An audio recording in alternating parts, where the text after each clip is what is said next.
சந்தோஷமாக இருக்கிறது ஏன் இவ்வளவு கடினமானதாக இருக்குது? நான் சந்தோஷமாக இருக்குன்னு நினச்சி ஒரு செயலை செய்கிறேன், ஆனால் அது என்னோடய எதிர்காலத்தை பாதிச்சிடுது. ஏன் எதிர்காலத்துக்கு நல்லதாக இருக்கக்கூடிய செயல்களை செய்யும் போது என் மூளை எனக்கு சந்தோஷத்தை கொடுக்காம எதிர்காலத்தை நாசம் பண்ணுற செயலுக்கு மட்டும் சந்தோஷத்தை கொடுத்துக்கிட்டு இருக்கு? ஏன்னா நம்ம மூளை நம்மளை சந்தோஷமாக வச்சுக்கிறதுக்காக உருவானது கிடையாது, நம்மளை உயிரோடு வச்சுக்கிறதுக்காக உருவானது. நம்ம காட்டில் இருக்கிறப்போ எதெல்லாம் செஞ்சால் நமக்கு உயிர் பிழைக்க முடியுமோ அதுக்கு மட்டும் சந்தோஷத்தை கொடுத்துச்சு. ஆனால் இன்றைக்கி அந்த செயல்கள் நம்மளை உயிர் பிழைத்து வைக்கிறது கிடையாது. ஆனால் சந்தோஷத்தை மூளை அதுக்கு கொடுத்துக்கிட்டே இருக்குது. இது நம்ம இன்னும் ஆழமாக புரிஞ்சிக்க வேண்டி இருக்குது. அது சொல்லி தந்திருக்க ஒரு புத்தகம் தான் habits of the happy brain அப்படின்ற புத்தகம். இன்றைக்கி அந்த புத்தகத்தோட சம்மரியை தான் நம்ம பார்க்க போகிறோம். சந்தோஷமாக இருக்கிறது எப்படி, அதே நேரத்தில் ஒரு நல்ல செயல்களை செய்கிறது எப்படி அப்படின்றத இன்றைக்கி நம்ம கற்றுக்க போகிறோம். நம்ம சேனலுக்கு நீங்கள் புதுசாக இருந்தீங்கன்னா நான் படிக்கிற புக்ஸோட சம்மரிஸ் அப்லோட் பண்ணுவேன். நான் படித்ததில் எனக்கு ரொம்ப பிடிச்ச விஷயத்தை கூட ஷேர் பண்ணிப்பேன். நான் படித்ததிலே நல்ல புக்ஸ் உங்களுக்கு ரெக்கமெண்ட் பண்ணவும் செய்வேன். அதெல்லாம் உங்களுக்கு பிடிக்கும் அப்படின்னா நம்ம சேனலுக்கு சப்ஸ்கிரைப் பண்ணிவிட்டு பெல் பட்டனை ப்ரெஸ் பண்ணிவிடுங்க.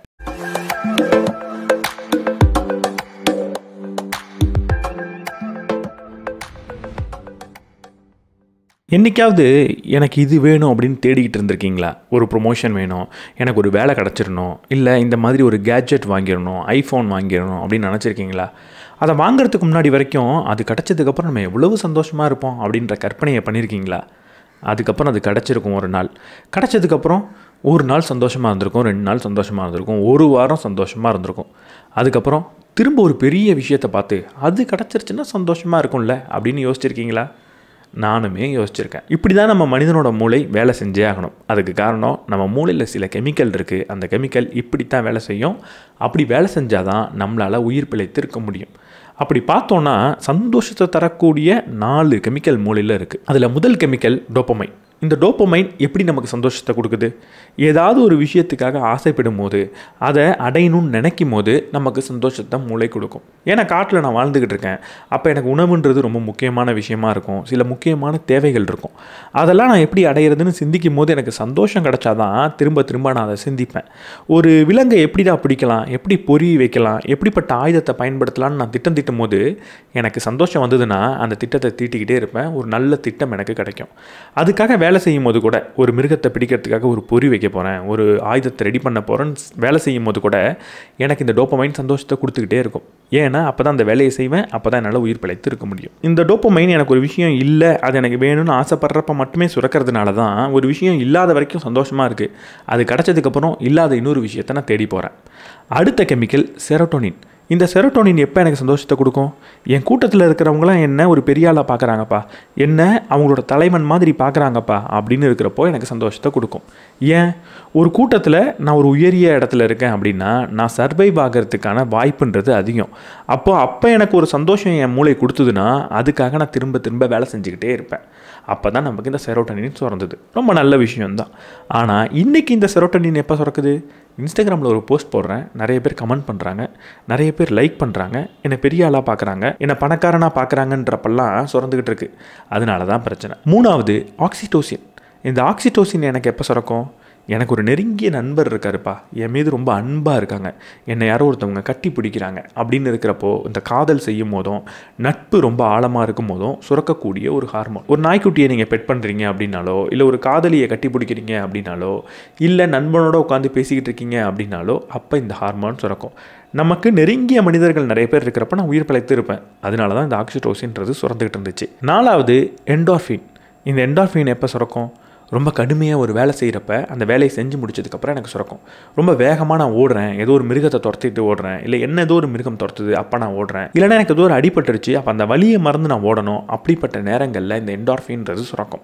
இன்றைக்கி கூட நீங்கள் நல்லா ஒரு எக்ஸசைஸ் பண்ணி பாருங்கள், ஒர்க் அவுட்ஸ் பண்ணி பாருங்கள், ஒரு மரத்தான் போயிட்டு வந்து பாருங்கள், உங்களுக்கு ஒரு இனம் புரியாத ஒரு மகிழ்ச்சின்றது வரும். அதுக்கு காரணம் இந்த என்டார்ஃபின் தான். ஆனால் இன்றைக்கி நம்ம ஓடுறதுனால மட்டும் சுரக்கிறது கிடையாது, நம்ம டேமேஜ் பண்ணிக்கக்கூடிய எந்த ஒரு செயல் செஞ்சாலுமே இது கிட்டத்தட்ட சுரந்துக்கிட்டு இருக்குது.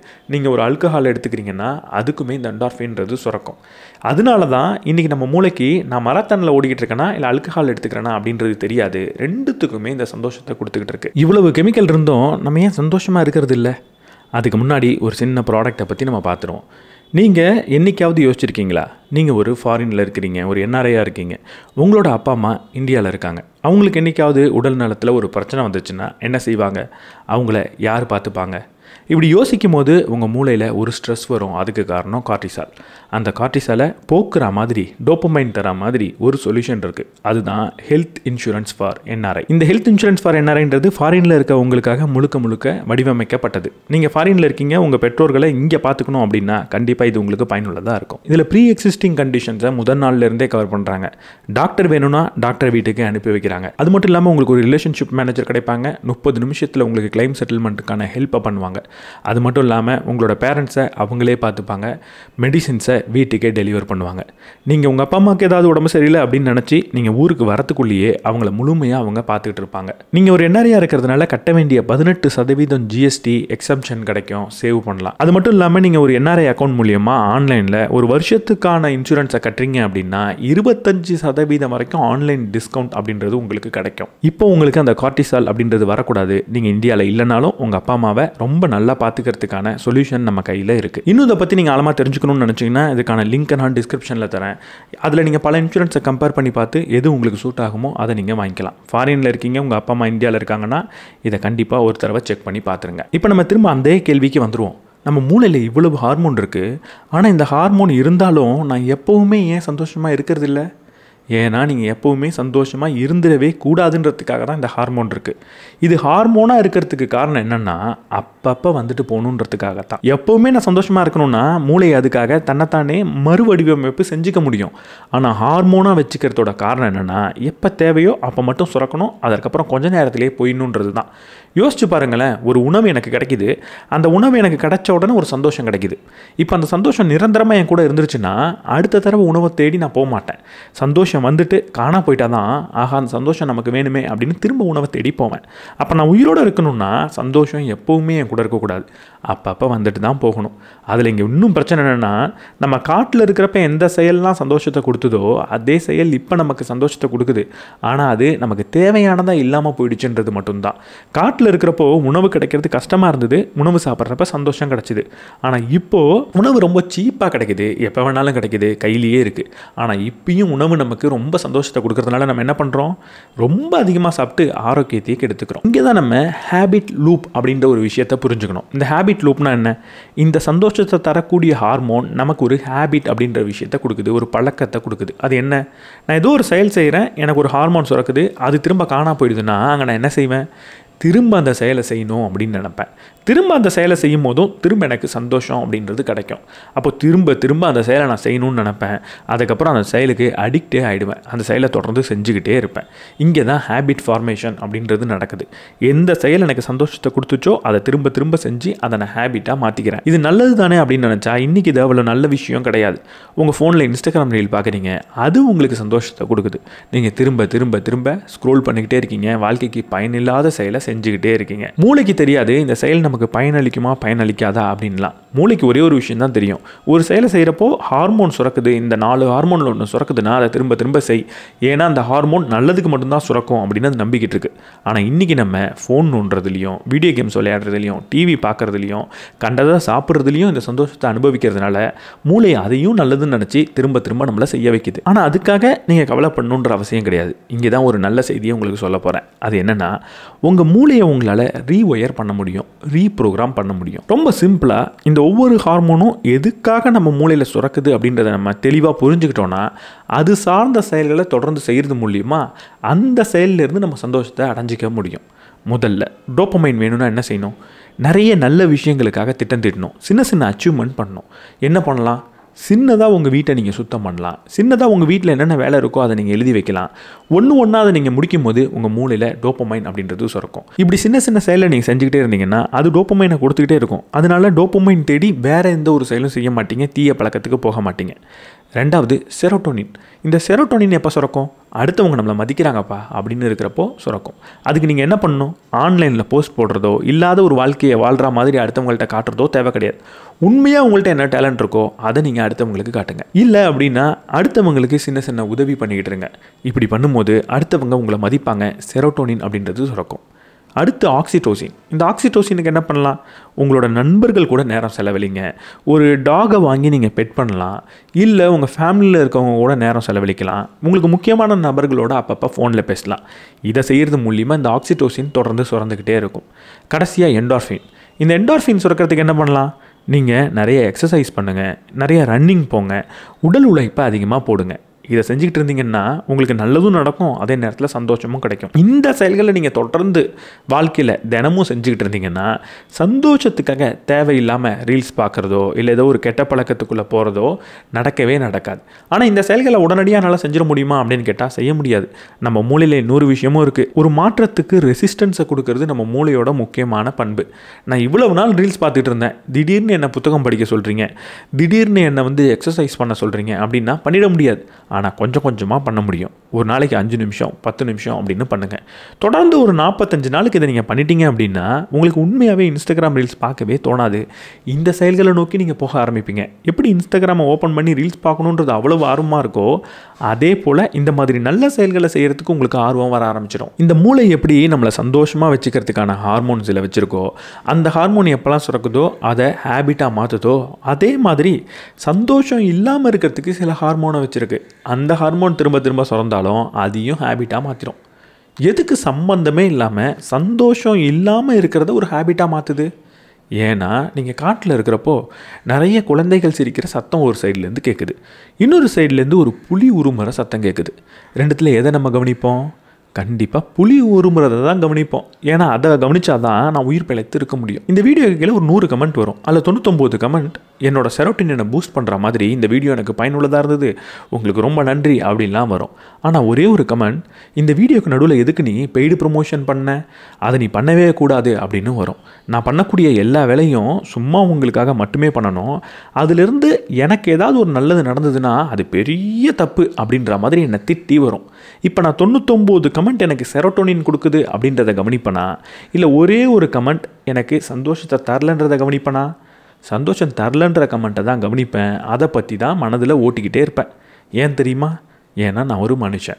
என் மூளையில் கார்டிசால் அப்படின்ற ஒரு ஹார்மோனும் சுரக்கும். அது எப்போன்னா ஒரு புலி உருமுறை சத்தத்தை கேட்டால் என் மூளையில் கார்டிசால் சுரக்க ஆரம்பிச்சிடும். என்னை யாராவது கமெண்ட்டில் திட்டுனா கார்டிசால் சுரக்க ஆரம்பிச்சிடும்.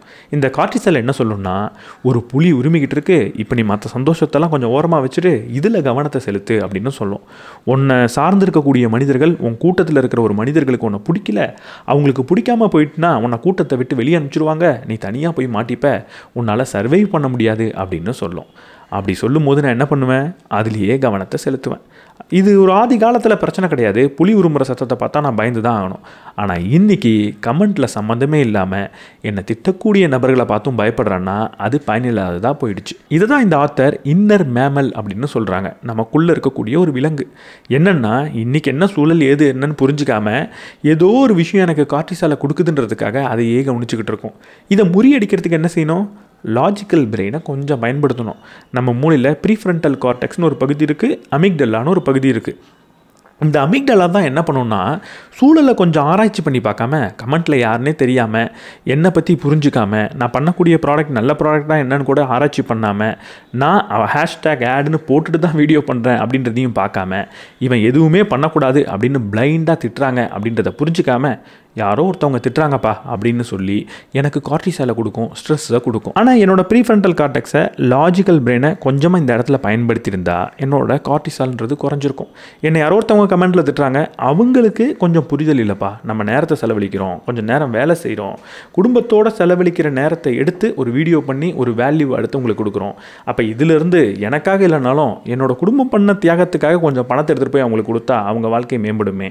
அதுக்கு கண்ட ப்ராடக்டை ரெக்கமெண்ட் பண்ணாமல் உண்மையாக நான் பயன்படுத்துகிற, நான் நல்ல ப்ராடக்ட் அப்படின்னு நம்புகிறேன், ஒருவேளை காசே கொடுக்கலனாலும் ரெக்கமெண்ட் பண்ணுவேன் அப்படின்னு நினைக்கக்கூடிய ஒரு நல்ல ப்ராடக்டை மட்டும் ரெக்கமெண்ட் பண்ணுறது மூலியமாக எனக்கு ஒரு பணம் வருதுன்னா அதில் என்ன தப்பு இருக்குது? அந்த ஒரு 2 நிமிஷத்தை அவங்க பார்க்குறதுனால எதுவும் பிரச்சனை ஆக போகிறதில்ல. வேணான்னா நான் ஹேஷ்டேக் ஆட் போட்டிருக்கேன், அவங்க ஸ்கிப் கூட பண்ணிக்கலாமே அப்படின்னு நினச்சேன்னா அங்கே எனக்கு இந்த கார்டிசால் வந்திருக்காது. ஸோ நம்மளும் எப்போல்லாம் இந்த கார்டிசால் சுரக்குதோ அப்போல்லாம் இந்த லாஜிக்கல் பிரெயினை பயன்படுத்தணும்னா, இந்த இன்னர் மேமல் எப்போல்லாம் முழிச்சுக்குதோ அப்போல்லாம் இந்த லாஜிக்கல் பிரெயினை முழிக்க வச்சோன்னா அப்போது இந்த கார்டிசாலை கட்டுப்படுத்த முடியும். இதை செய்கிறது எப்படி? சும்மா சொல்லிட்டேன், ஆனால் எப்படி செய்கிறது? ஒரு 3 சிம்பிளான ஸ்டெப் மூலியமாக செய்யலாம். நான் முதல்ல சொன்ன மாதிரி நம்ம மூளையில் 2 பகுதி இருக்குது. ஒன்று ப்ரீஃப்ரண்டல் கார்டெக்ஸ் லாஜிக்கல் பிரெயின், இன்னொன்று அமிக்டலா எமோஷனல் பிரெயின். இந்த எமோஷனல் பிரெயின் தான் இந்த கார்டிசாலை நமக்கு கொடுத்துக்கிட்டு இருக்கு. இந்த ப்ரீஃப்ரண்டல் கார்டெக்ஸ் இந்த எமோஷனல் பிரெயின் பண்ணக்கூடிய செயல்களை பார்த்துட்டாலே, இப்படி ஒன்று நடந்துக்கிட்டு இருக்குன்னு புரிஞ்சுக்கிட்டாலே அங்கே லாஜிக்கல் பிரெயின் ஆக்டிவேட் ஆகிடும். அப்போ நம்ம என்ன பண்ணலாம், எப்பெல்லாம் இந்த மாதிரி நமக்கு ஸ்ட்ரெஸ் வருதோ, அது ஸ்ட்ரெஸ் வருது அப்படின்னு வாய் விட்டு சொன்னாலே இல்லை மனதுக்குள்ளே சொல்லிக்கிட்டாலே போகிறோம். இப்போது கமெண்ட்டில் யாரோ ஒருத்தவங்க என்ன திட்டினாங்க, அதனால ஸ்ட்ரெஸ் உள்ள வருதுப்பா அப்படின்னு சொல்லிட்டாலே லாஜிக்கல் பிரெயின் புரிஞ்சுக்கும். ஏன்னா லாஜிக்கல் பிரெயினுக்கிட்ட தான் மொழி இருக்குது. நான் மொழியை பயன்படுத்தி எனக்குள்ளே வர ஸ்ட்ரெஸ்ஸை சொல்லிட்டாலே போகிறோம், லாஜிக்கல் பிரெயின் பிடிச்சிக்கும். அதுக்கப்புறம் அதை சரி பண்ணவும் செஞ்சோம். ரெண்டாவது ஒரு சூப்பரான விஷயம் இருக்குது. எப்பெல்லாம் கார்டிசால் வருதோ அப்போல்லாம் இதுக்கு முன்னாடி நான் சொன்ன 4 ஹார்மோனில் ஏதாவது ஒரு ஹாப்பி ஹார்மோன் சுரந்ததுன்னா கார்டிசால் காணா போயிடும். ஆனால் இந்த 4 ஹார்மோனியும் நான் நினச்சப்பெல்லாம் என்னால் சுரக்க வைக்க முடியாது. ஒரு உதாரணத்துக்கு டோப்பமைன், அதுக்கு நான் ஏதாவது ஒரு வேலையை செஞ்சு முடிக்கணும். இல்லை செரோட்டோனின், அதுக்கு என்னை அடுத்தவங்க பாராட்டணும். இல்லைன்னா ஒரு ஆக்சிடோசின், அதுக்கு எனக்கு ஒரு நண்பன் தேவை, ஒரு காதலி தேவை, ஒரு நாய்க்குட்டி தேவை. ஆனால் 4வதாக ஒன்று இருக்குது, அது முழுமையாக என்னோட கட்டுப்பாட்டில் இருக்குது. அதுதான் என்டார்ஃபின். இந்த என்டார்ஃபின் எப்போ சுரக்கும், நான் ஒரு வேலையை கடினமாக செய்கிறேன், உடல் உழைப்பை போடுறேன்னா, இல்லை என் உடலுக்கு ஏதாவது ஒரு சின்ன வலியை கொடுக்குறேன், ஒரு நல்ல வலியை கொடுக்குறேன் அப்படின்னா அதன் மூலியமாக சுரக்கும். அப்போ எனக்கு ஒரு ஸ்ட்ரெஸ் வருது, கார்டிசால் சுரக்குதுன்றதை கண்டுபிடிச்சதுக்கப்புறம் ஓட ஆரம்பித்தேன், ஒரு ரன்னிங் போகிறேன், ஒரு கடினமாக ஒரு எக்ஸசைஸ் பண்ணுறேன், இல்லை ஒரு ஜில்லுன்னு ஒரு தண்ணியில் குளிக்கிறேன் அப்படின்னா இந்த என்டார்ஃபின் சுரந்துடும். அதை செய்கிறது மூலியமாக இந்த ஸ்ட்ரெஸ்ஸை போக்க முடியும். ஸோ நெக்ஸ்ட் டைம் ஸ்ட்ரெஸ் வருது, ஒரு மாதிரி கார்டிசால் அதிகமாக சுரந்திருக்கு அப்படின்னா உடனடியாக எந்திரிச்சு ஒரு ஜாகிங் போங்க, இல்லை ரன்னிங் போங்க, எக்ஸசைஸ் பண்ணுங்கள், ஒரு கோல்டு பாத் எடுங்க. இது எடுத்திங்கன்னா அந்த ஸ்ட்ரெஸ்ன்றது போகும். இது 3வது என்னென்னா, ஒரு ப்ரூஃப் அவங்க மூளைக்கு கொடுக்குறது. இதுக்கு முன்னாடி நீங்கள் செஞ்ச சின்ன சின்ன சக்ஸஸ் எல்லாத்தையும் ஸ்டோர் பண்ணி வைங்க. நான் இப்படிப்பட்ட நல்ல விஷயங்கள் செஞ்சுருக்கேன் அப்படின்றதெல்லாம் எழுதி வைங்க. இல்லை அதுக்கான ஏதாவது ஒரு எவிடன்ஸ் இருக்குது, ஒரு ஃபோட்டோ இருக்குது, இல்லை ஏதாவது ஒரு நபர் உங்களுக்கு கொடுத்த ஒரு மெசேஜ் இருக்குது அப்படின்னா அதெல்லாம் எடுத்து ஒரு ஃபோல்டரில் போட்டு வைங்க. எப்போ ஸ்ட்ரெஸ்ஃபுல்லாக இருக்கோ இப்படிப்பட்ட விஷயங்களை போய் பாருங்கள். நான் இவ்வளவு நல்ல விஷயங்கள் செஞ்சுருக்கேன், நான் இவ்வளவு கடந்து வந்திருக்கேன், நான் அங்கேருந்து இந்த இடத்துக்கு வந்திருக்கேன், இவ்வளவு கடினமாக உழைச்சிருக்கேன் அப்படின்றதெல்லாம் பார்க்கும்போது ஸ்ட்ரெஸ் தானாக போயிடும். இதிலிருந்தும் என்னால் மீண்டு வர முடியுன்ற ஒரு நம்பிக்கை வரும். இந்த ஹாப்பினஸ் ஹார்மோனை பற்றி பேசும்போது ஒரு விஷயத்தை புரிஞ்சுக்கணும். இது கண்டிப்பாக டெம்பரரியாக தான் இருக்கும்னு ஆல்ரெடி சொல்லிட்டேன். ஒரு குறுகிய காலத்துக்கு மட்டும்தான் இருக்கும். குறுகிய காலத்துக்கு இருக்கிறதுனால தான் அதை நம்ம திரும்ப திரும்ப அடையணுன்ற நோக்கத்தில் வாழ்க்கையில் வெற்றி பெறத்துக்கான செயலை செஞ்சுக்கிட்டு இருந்தோம். ஆனால் இங்கே நம்ம கற்காலத்தில் இருந்ததுக்கும் இப்போ இருக்கிறதுக்கும் ஒரு பெரிய வித்தியாசம் இருக்குது. அப்போ யோசிச்சு பாருங்களேன், காலையில் நீங்கள் எந்திரிச்ச உடனே இன்றைக்கி எந்த மாதிரியான விலங்கை வேட்டையாடலாம், எப்படிலாம் வேட்டையாடலாம் அப்படின்ற கற்பனைக்குள்ளே போவீங்க. அப்போ டோப்பமைன் சுரக்கும். அதற்கப்புறம் அந்த விலங்கை வேட்டையாடுறதுக்காக வேகமாக ஓடுவீங்க, இங்கே தாவுவீங்க, அங்கே தாவுவீங்க. அப்படி செய்யும் போது என்டார்ஃபின் சுரந்துடும். அதுக்கப்புறம் அந்த உணவை அடித்து வீட்டுக்கு எடுத்துகிட்டு வருவீங்க. வீட்டுக்கு வந்து உங்கள் குடும்பத்தோடு பகிர்ந்துப்பீங்க, குடும்பத்தோடு ஒன்றா இருப்பீங்க. அப்போ உங்களுக்கு ஆக்சிடோசின் சுரந்துடும். அதுக்கப்புறம் உங்களை சுற்றி இருக்கிறவங்கலாம் இன்றைக்கி நீ உணவை எப்படிலாம் வேட்டையாடின தெரியுமா, நீ என்னெல்லாம் பண்ண தெரியுமா அப்படின்னு உங்களை புகழ்ந்து சுற்றி இரவு உட்காந்து பேசுவாங்க. அப்படி பேசும்போது செரோட்டோனின் சுரந்துடும். ஒரு நாளில் இந்த 4 ஹார்மோனும் உங்களுக்கு சுரந்துடும். அடுத்த நாள் திரும்ப இதே வேலையை உங்களால் செய்ய முடியும், திரும்பவும் இந்த 4 ஹார்மோனையும் உங்களால் அடைய முடியும். ஒவ்வொரு நாளும் நீங்கள் சந்தோஷமாக இருந்தீங்க. ஆனால் இன்றைக்கி இந்த ஹார்மோன்லாம் அடையணும், அதாவது நல்ல வழியில் அடையணும்னா ஒவ்வொரு நாளும் நம்மளால் முடியாது. ஒரு டோப்பமைன் வேணும், ஒரு வேலையை செஞ்சு முடிக்கணும்னா இன்றைக்கி நம்மளோட வேலைகள் எல்லாம் சின்ன சின்ன வேலை கிடையாது. ஒரு ஆஃபீஸில் ஒரு வேலையை செஞ்சு முடிக்கணும்னா அதுக்கு வாரக்கணக்கில் எடுத்துக்கும். அப்போ இந்த வாரக்கணக்கில் வேலையை முடித்தா தான் இந்த டோப்பமைன் அப்படின்றது கிடைக்கும். செரோட்டோனினும் அப்படி தான். உங்களை ஒருத்தவங்க புகழணும், உங்களை ஒருத்தவங்க ப்ரைஸ் பண்ணணும் அப்படின்னா உடனடியாக நடந்துடாது. சில 5 வருஷத்துக்கு நீங்கள் வேலை பார்த்து உங்களை நீங்கள் நிரூபிக்கணும். அப்போ தான் உங்களை எல்லாரும் மதிக்க ஆரம்பிப்பாங்க. இப்படி ஒவ்வொரு ஹார்மோனும் இன்னிய காலகட்டத்தில் உடனடியாக நமக்கு கிடைக்கிறது கிடையாது. கொஞ்சம் நேரம் எடுத்து கிடைக்குது. அதனால தான் இன்றைக்கி இந்த ஹார்மோனை எல்லாரும் பயன்படுத்திக்கணும் அப்படின்னு நினைக்கிறாங்க. உங்களுக்கு இந்த ஹார்மோன் கிடைக்கணும்னா கொஞ்சம் டைம் எடுத்துக்கும். ஆனால் நீங்கள் காட்டில் இருந்தப்போ உங்களுக்கு தினமும் கிடச்சி அதுக்கு நீங்கள் அடிமை ஆகிட்டீங்க. இப்போ இந்த ஹார்மோனை தினமும் என்னால் கொடுக்க முடியும், கொடுத்து உங்கள்கிட்ட இருந்து ஒரு வியாபாரத்தை பண்ண முடியும். நான் தொடர்ந்து உங்களுக்கு ரீல்ஸ் காட்ட போகிறேன். ரீல்ஸை பார்த்தா இந்த ஹார்மோன் உங்களுக்கு தினமும் கிடைக்க போகுது. இல்லை நீங்கள் வந்து ஒரு ஷாப்பிங் ஆன்லைனில் பண்ணிக்கிட்டே இருக்கீங்கன்னா இந்த ஹார்மோன் தினமும் கிடைக்கும். அப்போ இந்த ஹார்மோன் நீண்ட காலம் கழிச்சு தான் நமக்கு கிடைக்கணும் அப்படின்றது இல்லை. சில மோசமான செயல்களை செய்கிறது மூலியமாக உடனடியாக கிடைக்கும் அப்படின்றதுனால நம்ம அது கூட ஸ்டிக் ஆகிடும். இங்கே இன்னொரு பிரச்சனையும் இந்த ஹார்மோன் மூலிமா நமக்கு நடக்கும். முக்கியமாக இந்த செரோட்டோனின் மூலிமா நடக்கும். அது என்னென்னா, அடுத்தவங்க கூட நம்மளை ஒப்பிட்டு பார்த்துக்கிட்டே இருக்கிறது. இந்த செரோட்டோனின்றது எதுக்காக நமக்கு சுரக்குது? இந்த சொசைட்டியில் நான் ஒரு மதிக்கப்பட வேண்டிய ஒரு நபராக இருக்கணும் அப்படின்றதுனால காட்டுது. அதாவது அடுத்தவங்களை விட நான் கொஞ்சம் மேலே இருக்கணும் அப்படின்றதுக்காக சுரக்குது. அப்போ பக்கத்தில் இருக்கிறவங்க என்ன பண்ணுறாங்க, நம்ம அவங்கள விட சிறப்பாக எப்படி வேலை செய்யலாம்னு அந்த காலத்தில் நம்ம சிந்திச்சுக்கிட்டு இருந்தோம். ஆனால் இன்றைக்கி நம்ம என்ன பண்ணுறோம், பக்கத்து வீட்டுக்காரன் என்ன மாதிரி பைக் வச்சுருக்கான், என்ன மாதிரி கார் வச்சுருக்கான், அதை விட ரொம்ப இன்ஸ்டாகிராமில் கிட்டத்தட்ட கோடிக்கணக்கான பேர் எப்படி அவங்க வாழ்க்கையை வாழ்ந்துக்கிட்டு இருக்காங்க, அவங்க எப்படிப்பட்ட போஸ்ட் போட்டுக்கிட்டு இருக்காங்க, அப்போ நம்ம எப்படிப்பட்ட போஸ்ட் போட்டால் அவங்கள விட நம்ம சிறப்பான நபராக இருப்போம் அப்படின்னு சிந்திக்க ஆரம்பிக்கிறோம்.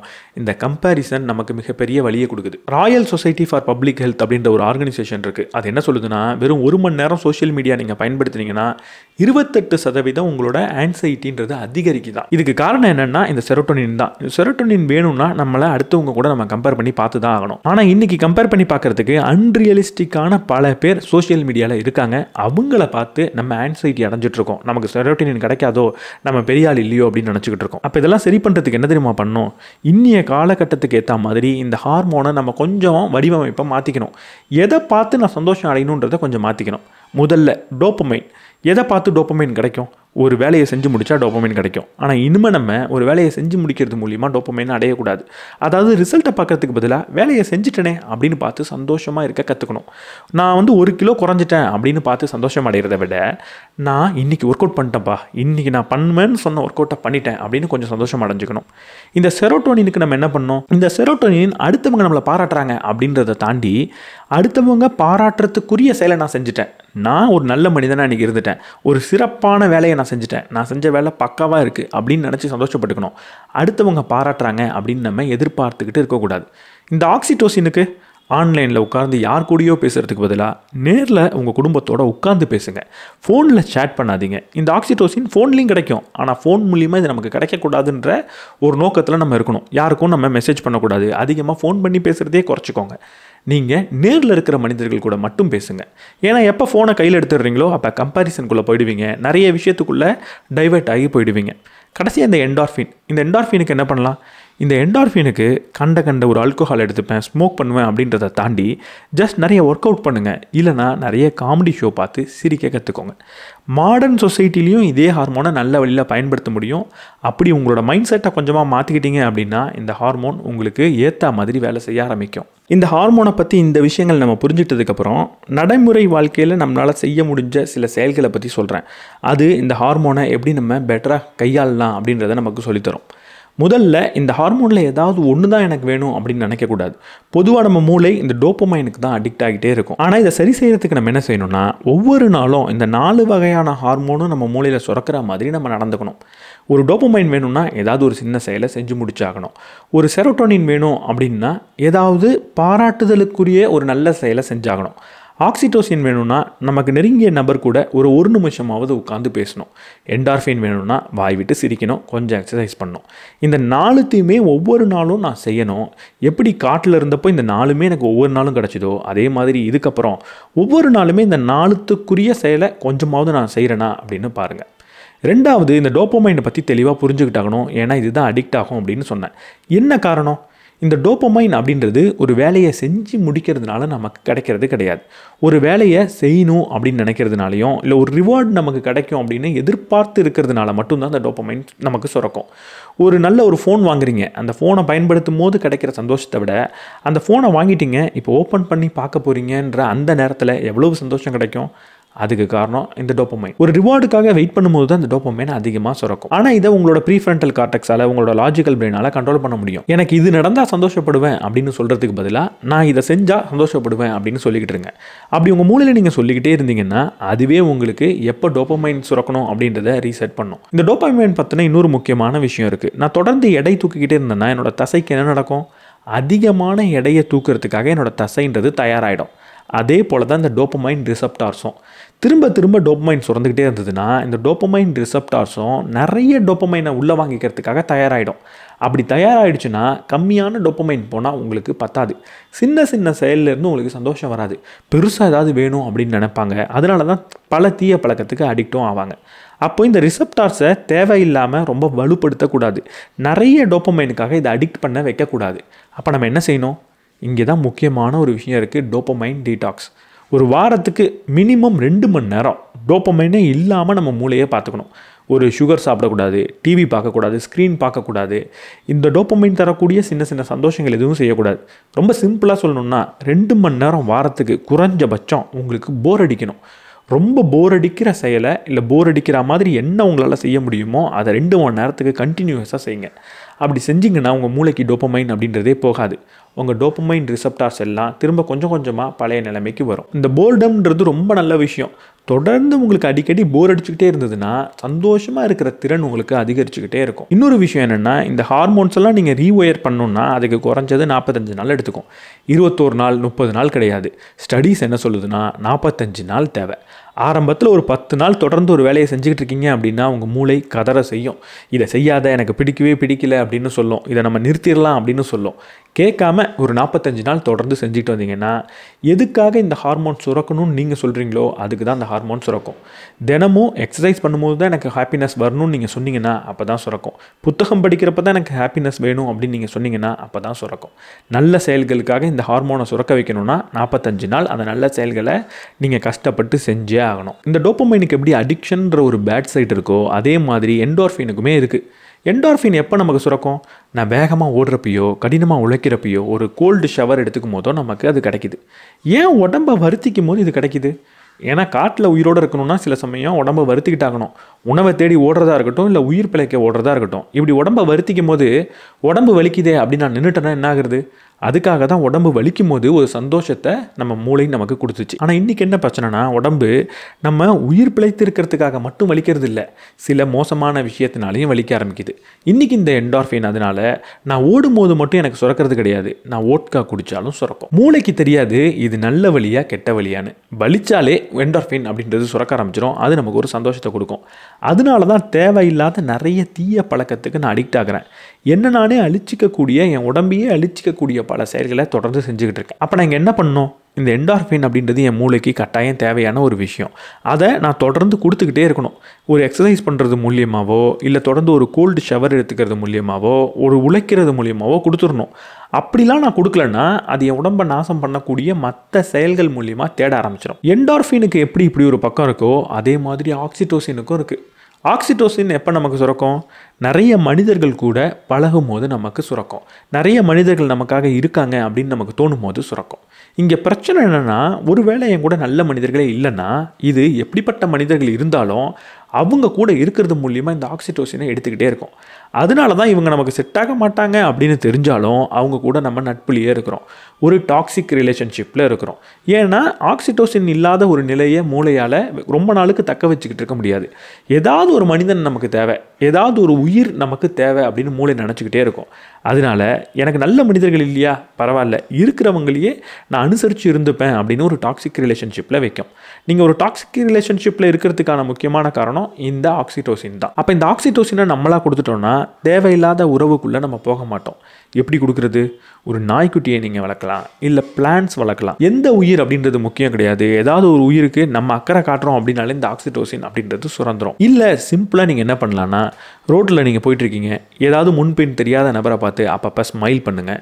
இல்லை ஏதாவது ஒரு ஈவெண்ட், சோஷியல் ஈவெண்ட்டுக்கு நீங்கள் போகணும், ஒரு திருமணத்துக்கு போகணும், இல்லை ஏதாவது ஒரு நண்பர்கள் எங்கேயாவது கூப்பிடுறாங்க அப்படின்னா அங்கே 5 மினிட்ஸ் ரூல்ஸ் அப்படின்றத நீங்கள் ஃபாலோ பண்ணலாம். சில சமயம் இப்படிப்பட்ட ஈவெண்ட்டுக்கு நமக்கு போக வேணாம் அப்படின்னு தோணும். ஆனால் அதுக்கு பதிலாக ஒரு 5 நிமிஷம் மட்டும் இந்த ஈவெண்ட்டுக்கு நான் போயிட்டு வந்துடுவேன், நான் போவேன் 5 நிமிஷம் இருந்துட்டு வந்துடுவேன் அப்படின்ற ஒரு முடிவெடுத்தீங்கன்னா அங்கே போகிறது மூலியமாகவும் உங்களுக்கு இந்த ஆக்சிடோசின்றது கிடைக்கும். அதை விட ஒரு சிம்பிளான விஷயம் இருக்குது. நம்மள்ட்ட இருக்கிற வல்னரபிலிட்டியை, நம்மள்ட்ட இருக்கிற சின்ன சின்ன குறைகளை ரொம்ப நெருங்கிய நண்பர்கள் கூட, நமக்கு நெருக்கமானவங்க கூட அப்பப்போ பகிர்ந்துக்கிறது.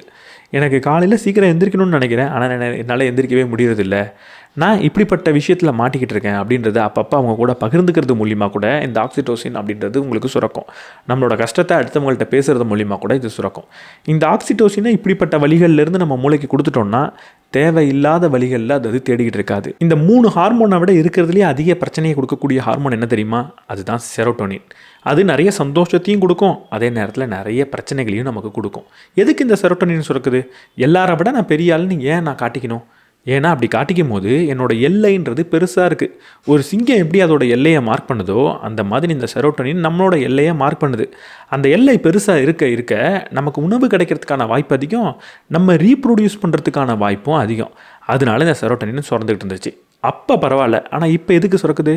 ஆன்லைனில் அடுத்தவங்க எப்படி போஸ்ட் போடுறாங்க, நம்ம எப்படி போஸ்ட் போடுறோம், பக்கத்து வீட்டில் இருக்கிறவங்க எப்படிப்பட்ட பொருள் வச்சுருக்காங்க, நம்ம எப்படிப்பட்ட பொருள் வச்சுருக்கோம், இப்படி கம்பேர் பண்ணி பார்த்து அதில் நம்ம சக்ஸஸ்ஃபுல்லாக இருக்கோமா அப்படின்றத டிஃபைன் பண்ணிக்கிட்டு இருக்கோம். இந்த செரோட்டோனின் நமக்கு நிறைய ஸ்டேட்டஸ் இல்யூஷனை கொடுக்குது. அந்த ஸ்டேட்டஸ் இல்யூஷனில் முதல்ல என்னென்னா ஜூமிங் எஃபெக்ட்.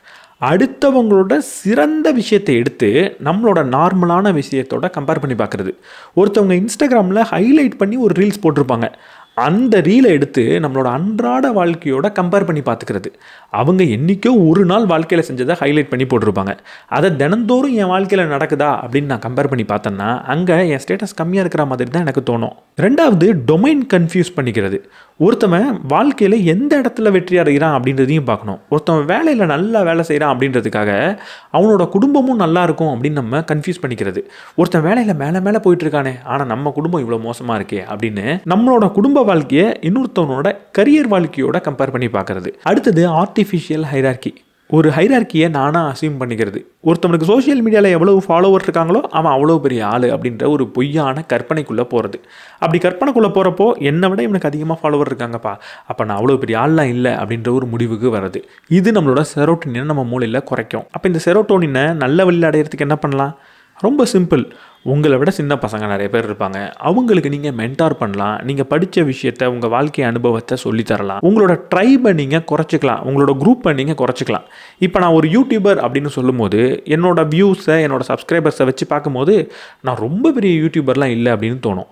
ஆனால் அதே சமயத்தில் நான் புக் சம்மரி பண்ணக்கூடிய ஒரு தமிழ் யூடியூபர் அப்படின்னு சொன்னேன்னா நான் ஓரளவுக்கு ஒரு நல்ல யூடியூபர் தான் அப்படின்னு எனக்கு தோணும். என்னோட கம்பேரிசன் குரூப்பையாவது நான் குறைச்சிக்கணும். என்னால் கம்பேர் பண்ணாமலே இருக்க முடியாதுன்னா நான் கம்பேர் பண்ணக்கூடிய அந்த நீஷேவை அதை கொஞ்சம் சின்னதாக நான் மாற்றிக்கணும். இல்லைனா ஒரு ரொம்ப சிம்பிளான ஒரு ஹேக் இருக்குது, அதுதான் பாடி லாங்குவேஜ். நான் ஒரு சூப்பர் ஹீரோ மாதிரி நிற்கிறது, நான் ஒரு நல்ல பெரிய மனிதர் மாதிரி, ஒரு சக்ஸஸ்ஃபுல்லான மனிதன் மாதிரி என் பாடி தோற்றத்தை மாற்றிக்கிறது. அப்படி ஒரு தோற்றத்தை, அப்படி ஒரு பாடி லாங்குவேஜை கொடுத்தேன்னா என் மூளையில் ஆட்டோமேட்டிக்காக செரோட்டோனின் அப்படின்றது சுரக்கும். மூளைக்கு தெரியாது இவன் உண்மையாக சாதித்து ஒரு மதிப்பை பெற்று இப்படிப்பட்ட தோற்றத்தில் இருக்கானா, இல்லை இவனாவே இந்த தோற்றத்தை எடுத்துக்கிட்டானா அப்படின்னு. அந்த தோற்றத்துக்குள்ளே போனால் கண்டிப்பாக அந்த ஹார்மோன்றது சுரக்கும். ஃபைனலாக இந்த ஹாப்பினஸை பற்றி நம்ம என்ன புரிஞ்சுக்கணும்? இந்த ஹாப்பினஸ் அப்படின்றது ஒரு டிஃபால்ட்டான ஸ்டேட் கிடையாது. நீண்ட காலத்துக்கு நம்ம கூட இருக்கக்கூடிய ஸ்டேட் கிடையாது. நம்ம வாழ்க்கையில் சர்வைவ் ஆகிறதுக்காக தான் ஹாப்பினஸ் அப்படின்றது இருக்குது. இதை நம்ம புரிஞ்சுக்கிட்டதுக்கப்புறம் சர்வைவ் ஆகிறதுக்கான செயலில் மட்டும் இந்த ஹாப்பினஸை தேடி போகணும். சர்வைவ் ஆகிற செயல் மூலியமாக எனக்கு ஹாப்பினஸ் கிடைக்கிறது கொஞ்சம் கஷ்டமாக இருக்குன்றதுக்காக மற்ற செயலில் போய் ஹாப்பினஸை தேடக்கூடாது. இந்த ஹாப்பினஸ்ன்றது நமக்கு தேவை கிடையாது. சர்வைவ் ஆகிறது தான் தேவை, வாழ்க்கையை வாழ்கிறது தான் தேவை. ஆனால் அப்படி வாழ்கிறதுக்கு இந்த ஹாப்பினஸ் பயன்பட்டுக்கிட்டு இருந்துச்சு. அதனால தான் இந்த ஹாப்பினஸ் நமக்கு பிடிச்சிருக்கு. ஹாப்பினஸ் தான் வாழ்க்கைன்னு நினச்சி அது பின்னாடி ஓடிக்கிட்டே இருக்கக்கூடாது. அப்படி ஓடினா நான் தேவையில்லாத கெட்ட பழக்கத்துக்குள்ளே தான் போவேன். அப்போ நம்மளோட ஃபோக்கஸ் எங்கே இருக்கணும்னா வாழ்க்கையை தரமாக வாழ்கிறதுல தான் இருக்கணும். அப்போ நான் என்ன பண்ணலாம்? வாழ்க்கையை தரமாக வாழக்கூடிய செயல்களில் இந்த ஹாப்பினஸை தேடிக்கிட்டு இருக்கணும். ஒரு எக்ஸசைஸ் பண்ணுறதுல நான் ஹாப்பினஸை தேடணும், ஒரு ஆல்கஹாலில் தேடக்கூடாது. ஒரு வேலையை செஞ்சு முடிக்கிறதுல தேடணும், ஒரு ரிசல்ட்டில் தேடக்கூடாது, இன்ஸ்டாகிராம் ரீல்ஸில் தேடக்கூடாது. அடுத்தவங்க கூட உட்காந்து பேசுகிறதுல தேடணும், ஆன்லைனில் ஏதோ ஒரு நபர் கூட, முன்பின் தெரியாத நபர் கூட பேசுகிறதுல தேடக்கூடாது. ஒரு உண்மையாக உயரிய செயலை செய்கிறதுல தேடணும், அடுத்தவங்க பாராட்டுறதுல மட்டுமே தேடக்கூடாது, சோஷியல் மீடியா லைக்கில் தேடக்கூடாது. இதை நான் புரிஞ்சுக்கிட்டேன்னா, இப்படி என் வாழ்க்கையை மாற்றிட்டேன்னா எனக்கு ஹாப்பினஸும் கிடைக்கும், வாழ்க்கை தரமும் மேம்படும்.